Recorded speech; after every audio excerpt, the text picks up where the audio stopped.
Buenas noches, y el ingeniero David Cohen, que ya presentamos la apertura, presidente del Consejo Profesional de Ingeniería Industrial. Sergio, hablamos de lo que está pasando en el ámbito gremial, de lo que está pasando con los despidos en diferentes sectores. ¿Cuál es la realidad hoy de tu sector, el ferroviario? Mi sector, la verdad que no hemos tenido nosotros despidos en este sentido, pero lógicamente que la preocupación de todo el sindicalismo es el escenario que hoy está viviendo los trabajadores. Por la cantidad de despidos que se han dado tanto en la administración pública como privada, y también por la pérdida clara del poder adquisitivo que tienen los trabajadores respecto del aumento de las tarifas, el aumento de la canasta básica, el aumento del transporte. Lógicamente que estamos viviendo una situación difícil desde la actividad que se mire, sumado a las importaciones que se están incrementando progresivamente, que está impactando ya fuertemente en la industria del calzado, ya fuertemente en la industria textil, en la metalmecánica, y entendemos que esto es algo que realmente preocupa a todos, no solo al sector trabajador, sino a todos los argentinos, ¿no? Sumado a el casi 35% de trabajo no registrado que hay en toda la Argentina, ¿no? Sergio, en la presentación del programa mencionamos el rol del sindicalismo. Vos sabés muy bien, a veces algunos medios dentro de la opinión pública lo que buscan es debilitar la imagen de los dirigentes gremiales, y vos sos un referente nuevo dentro de lo que es tu gremio y demás. Bueno, ¿cuál es tu mensaje? Así como aquellos, o sea, la pregunta es, ¿el sindicalismo se está renovando? El sindicalismo se debe a un debate sincero y profundo de marcar, a mi entender, hacia dónde queremos ir.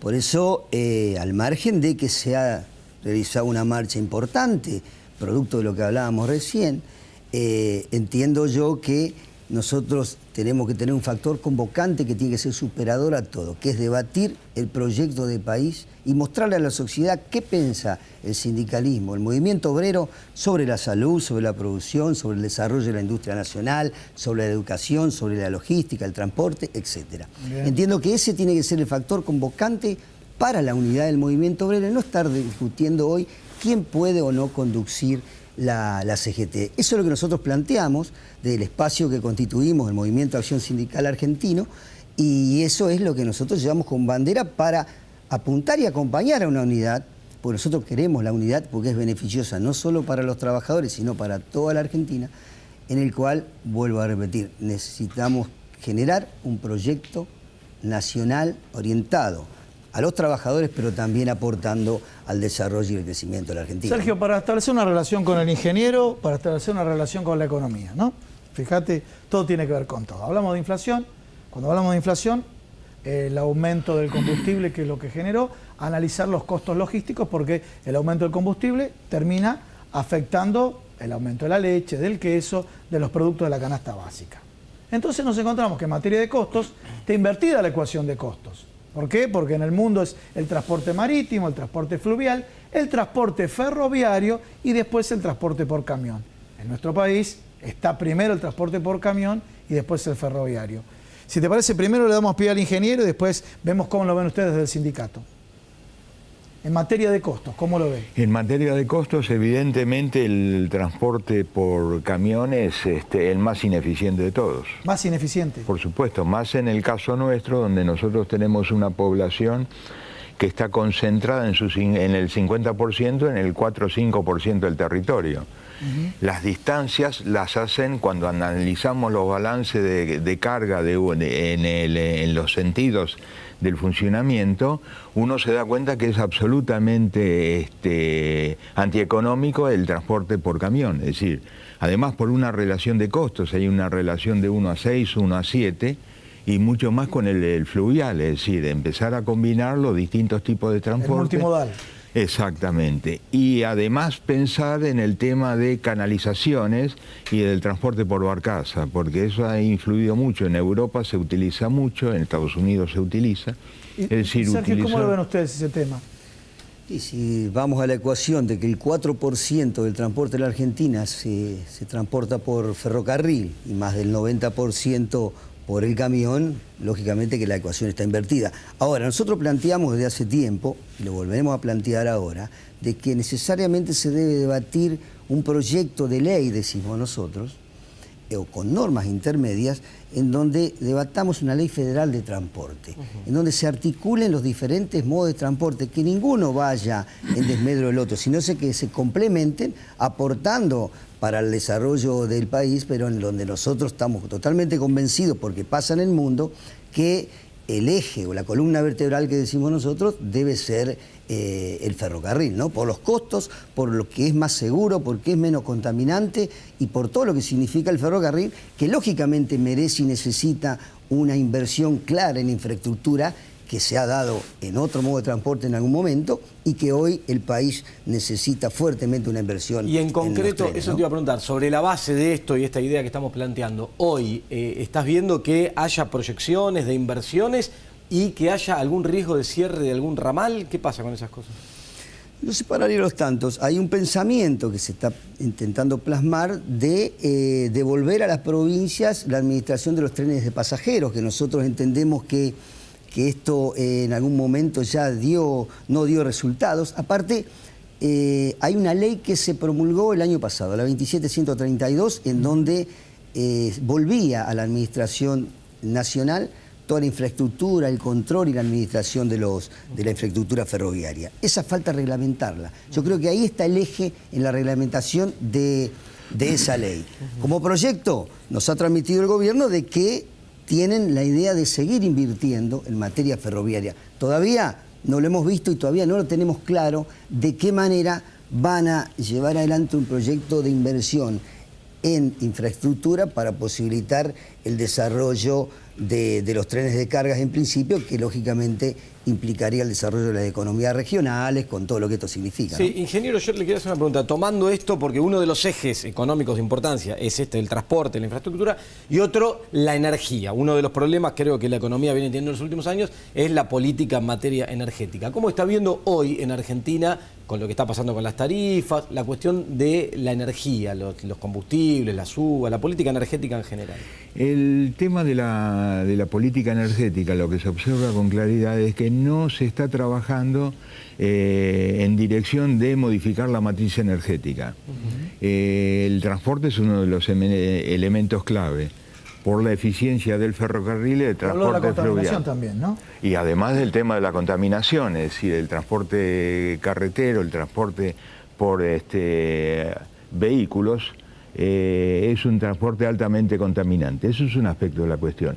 El tema central de la política, de toda la política del gobierno, es el referido a la matriz energética. Es decir, si nosotros tenemos una matriz energética basada en las energías fósiles de alto costo de generación, indudablemente va a ser muy difícil mejorar toda la estructura tarifaria. Es decir, no hay forma de frenar el aumento de tarifas en forma permanente. Nosotros tenemos que apuntar hacia una nueva matriz energética basada en los renovables, y el primer escalón es el de hidroeléctrica. ¿La hidroenergía? Hidroeléctrica. Sí, el primer escalón es el de generación. ¿Tenemos potencial en...? Sí. ¿Sí? Sí, la Argentina tiene potencial. Fundamentalmente. ¿Paraná? ¿Qué lugares? Fundamentalmente en el Paraná, donde tengo el 90% de la escorrentía del país. ¿Y cuánto se puede incrementar la energía aprovechando el Paraná? Hay distintos estudios. Hay algunos estudios que dicen de que el Paraná tiene un potencial de algo así como 40.000 megawatts. La potencia instalada nuestra está alrededor de las 25.000 megawatts. O sea que tengo ahí... La posibilidad de duplicarlo. La posibilidad de duplicar. Lo ideal para cualquier proceso productivo, mucho más si yo estoy hablando de generar valor agregado, desarrollar industrias y demás, es tener una energía barata y sin subsidios, para no distorsionar toda la estructura de precios. La única forma es incorporando hidroelectricidad y mejorando la eficiencia energética del sistema productivo.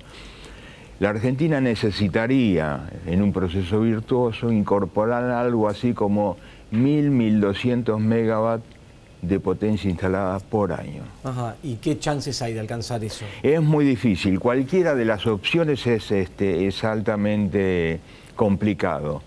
Desarrollar un campo petrolero lleva 6-7 años y construir una represa, algo similar. Estamos hablando de represas de mediano porte, no estamos hablando de símil Itaipú o cosas por el estilo. Estamos hablando de represas de mediano porte, que además tienen el beneficio de un relativamente bajo impacto ambiental, que eso es lo que se estuvo discutiendo en relación a las represas del sur. Yo le hago una consulta, ingeniero, como especialista en la materia, mucha de la gente que nos está mirando siempre este último tiempo tiene una gran preocupación con el tema de las tarifas, el tarifazo, la eliminación de subsidios. ¿Estas tarifas, estos incrementos que hubo en luz, en gas, ya está o va a ser necesario que esto siga? Nosotros estamos viviendo un veranito en lo que hace a los precios de la energía. ¿Veranito? Claro, porque digamos si ustedes hacen un análisis de 40 años o 50 años de la evolución de los precios, sí, estos precios son similares a los de la década del 60-70. Sí. Entonces, evidentemente, si bien Estados Unidos ha avanzado hacia lo que llamamos soberanía energética, es decir, depender lo menos posible de la energía externa, y eso ha incidido en los precios, en la reducción de los precios, evidentemente todo este proceso de agotamiento gradual de las fuentes, es decir, se gasta mucho más barriles de los que se descubren, de los que se lo que hay que desarrollan. apuntar, por el tema de los tiempos, ¿no? Lo que hay que apuntar es a buscar cambiar la matriz energética. Cambiar de raíz la matriz energética. ¿Ustedes eso lo incluyen en la currícula de los ingenieros industriales o lo ponen a nivel de posgrado? No, la currícula de los ingenieros industriales no incluye específicamente esta cuestión. Bien. Estamos nosotros desarrollando un curso, la idea es lanzarlo en segundo cuatrimestre, donde se abarque todas las matrices, toda la matriz energética. Cuando dice nosotros, ¿qué es desde el Consejo Profesional? Desde el Consejo Profesional. Ajá. Y el curso se llama Hacia una nueva matriz energética, Bueno, donde tocamos todas las fuentes de energía, incluida la de los fósiles, por fundamental supuesto. eso, digo, que Fundamental. ingenieros se dediquen a eso. Esto es el trabajo que crea valor, ¿no es cierto? Que no se ve en un mandato, sino que se ve en varios mandatos. Ese es uno de los graves problemas. Uno de los grandes problemas. Pero cerramos con Sergio porque ¿hacia dónde va el movimiento obrero? ¿Se debe un debate en lo político? Hacía referencia fuera de cámara a la histórica 62 organizaciones que tenían un rol diferente que la CGT. Mayoritariamente el movimiento obrero es peronista. Sí. Las 62 organizaciones peronistas fueron justamente el brazo político en donde se debatía la política realmente y dentro del seno de la CGT la problemática o los proyectos orientados al trabajo. Eso entiendo yo que al perderse esa herramienta política se metió la política dentro del seno de la CGT y bueno, esto no es de hoy que se ha generado la división del movimiento obrero. Por eso entiendo que por un lado tenemos que recuperar un brazo político para debatir la política, lo que somos peronistas, y por otro lado, generar, vuelvo a decir nuevamente, un proyecto que de cara a la sociedad podamos decirle qué pensamos sobre los distintos aspectos que hacen a la Argentina, desde el mundo del trabajo, desde la educación, desde el transporte, desde la logística, desde la educación y la salud. Tenemos que debatir esos temas y seguramente ese es el para qué que digo yo, siempre queremos la unidad.